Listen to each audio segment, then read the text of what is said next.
So yun po guys, and another topic po yung pag-uusapan po natin sa video po na ito. Ito po ay tungkol po kay Mike, ang pobreng Italiano. Kasi nung mga nakaraang araw, di ba, nag-try tayong i-check po yung kanyang YouTube channel. However nga po, hindi po natin mahanap.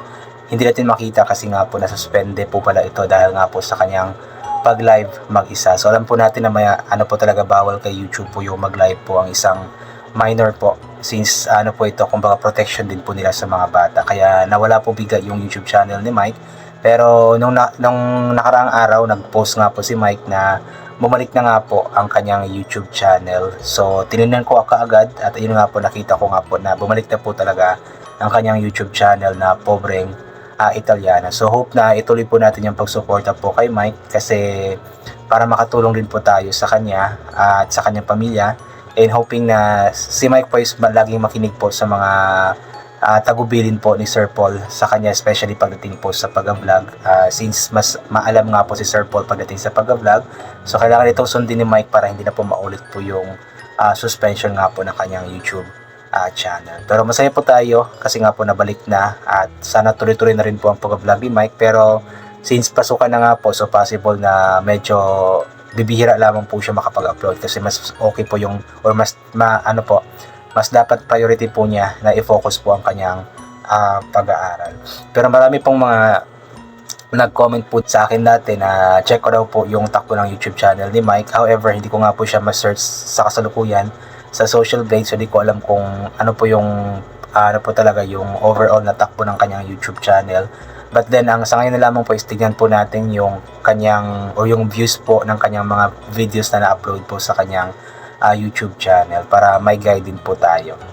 Yung kanyang upload po, last upload po sa kanyang YouTube channel is 8 days ago po. So, ito po yung Mike tumulong kina Melvin at Junjun sa farm, at meron na po itong 7.4k na views after 8 days po. So, ito po yung pinakalas po niyang upload. So, sa kasalukuyan, wala pa po siyang bagong upload sa kanyang YouTube channel. Next naman po, ang dami naming na-harvest na sitaw. Libre na naman ang ulam with 40k views, posted 11 days ago. Mike nagluto sa PB House with 30k views, posted 12 days ago. Daddy Paul, naglinis ako ng PB House with 11k views, posted 2 weeks ago. Ang aming pagkikita nila Ate Erna at Marjorie with 31k views, posted 2 weeks ago. Ayan, medyo maganda rin naman yung takbo ng YouTube channel ni Mike. May iba nga lang na medyo mababa, pero normal lang po yun sa YouTube. Naglinis kami sa likuran ng bahay. Naglinis kami sa likuran ng PB House pala with 18k 1,000 views, posted 2 weeks ago. Naglinis kami kasama si Kuya Melvin, hashtag Pukumbihero, hashtag PBTeam, hashtag highlights, with 13k views, posted 2 weeks ago. Mike sobrang sipag talaga with 17k views, posted 2 weeks ago. Grabe, ang sarap pala kumain dito, salamat Daddy Paul, with 56k views, posted 3 weeks ago. Ano kaya pinagkwentuhan namin ni Daddy Paul, with 63k views, posted 3 weeks ago. Iniwan ako ni Daddy Paul, 90k po yung views nito, tapos it was posted 1 month ago. Sorry Daddy Paul, with 66k views, posted 1 month ago. Grabe, ganito pala si Daddy Paul sa personal, with 130k views, posted 1 month ago. Mga kababayan, may ikwento po ako sa inyo with 85k views, posted 1 month ago. At ito po yung pinaka-first vlog po niya. My first vlog, it's me Mike TV, ang Italianong Bisaya, with 30k views, posted 1 month ago. So yun po yung mga views po ng mga na-upload po niya sa YouTube channel. So hoping na i-support po natin siya always kung may baguhan po siyang i-upload sa kanyang YouTube channel, para makatulong din po tayo sa kanya at sa kanyang pamilya. Kasi ang purpose naman ni Mike sa pag-vlog po niya is para makatulong nga po sa kanyang pamilya, at para hindi na po kailangan pang umalis or mga ibang bansa ng kanyang mama para magtrabaho. So ipag-pray po natin na maging successful si Mike sa pag-vlog. At inulit ko nga po, sana hindi na maulit pa yung suspension ng kanyang YouTube channel, at sundin na po niya yung mga tagubilin po ni Sir Paul sa kanya, especially pagdating po sa mga rules and regulations po pagdating sa pag-upload or pag-live sa YouTube. So ito po, basahin po natin yung ilan po sa mga komento. Winjay Ja, ayan, wow, nice one Mike, bumalik na YT mo, ingat na po ikaw, dapat lagi ka may kasama mama or kuya or ate sa mga uploads mo, Mike Antoine. Ayan, yun po, mas okay po yun, especially sa YouTube, mas okay po yung may kasama po siya palagi na adult sa kanyang vlog, kasi inulit ko nga po, meron po kasing protection na tinatawag si YouTube pagdating sa mga bata sa YouTube. So okay rin po yun para kahit papaano is maging safety po yung mga bata ba, kasi alam naman po natin sa social media na marami po mga toxic na mga tao. So mas okay po yung guided po sila ng adults para hindi po mapahamak yung mga bata. Elineta Orugo, magpakabait ka Mike, mag-aral ka mabuti at huwag matigas ulo, makinig kay mama at papa, tandaan ang mga sinasabi ni Daddy Paul. Yun po yung dapat tandaan po talaga ni Mike lagi. Lahat ng mga sinasabi ni Sir Paul sa kanya, mga tagubilin po sa kanya para hindi na po maulit pa yung pagka-suspende ng kanyang YouTube channel. Flor Bautista Okba, yan. Ay, salamat naman Mike at bumalik na YouTube channel mo. May masubaybayan na naman ako, gusto kitang bata ka, magaling at napaka-inosente mo. Magaling talaga si Mike. Alam nyo yung, I believe 11 pa lang si Mike, diba? 11 or 12, hindi ako sigurado. Pero ano po siya matalino na bata, magaling magsalita, marunong mag-vlog, mabilis siyang natututo. At the same time, nakakatuwa po siya kasi yung pagka-inosente niya ba, nakakatuwa po siya.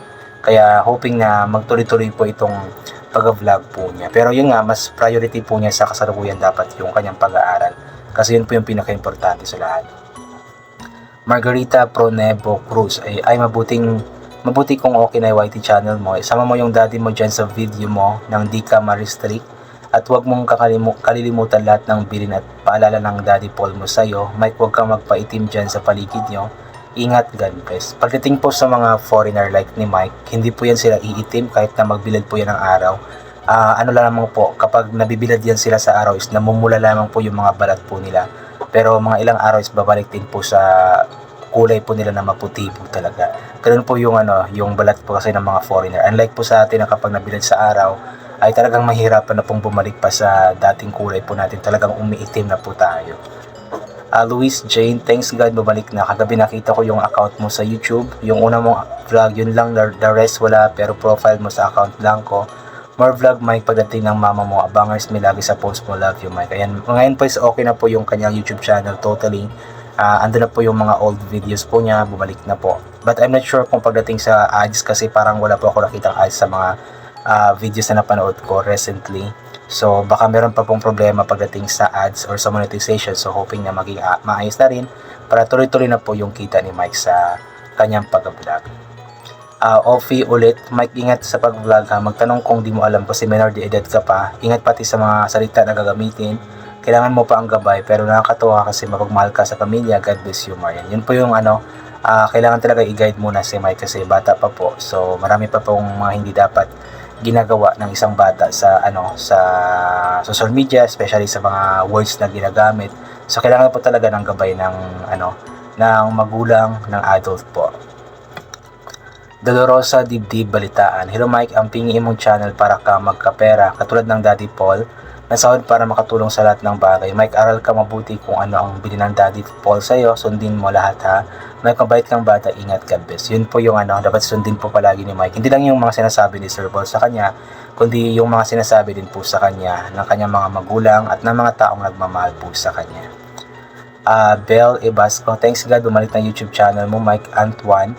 Skipping ads kami at inabangan namin mga upload mo para makatulong kami mga charity viewers sa pagbili ng mga kailangan niyo. Ayan, malaking bagay po kasi kila Mike po yung suporta po natin. Dapat makita na po sana si Mike doon sa vlog po niya Kung hindi lang po na-suspende, ay tuloy-tuloy po sana iyon. And I'm not sure kung makukuha pa po yung kinita niya, but hoping na makuha pa po yun since bumalik na naman po ang kanyang YouTube channel.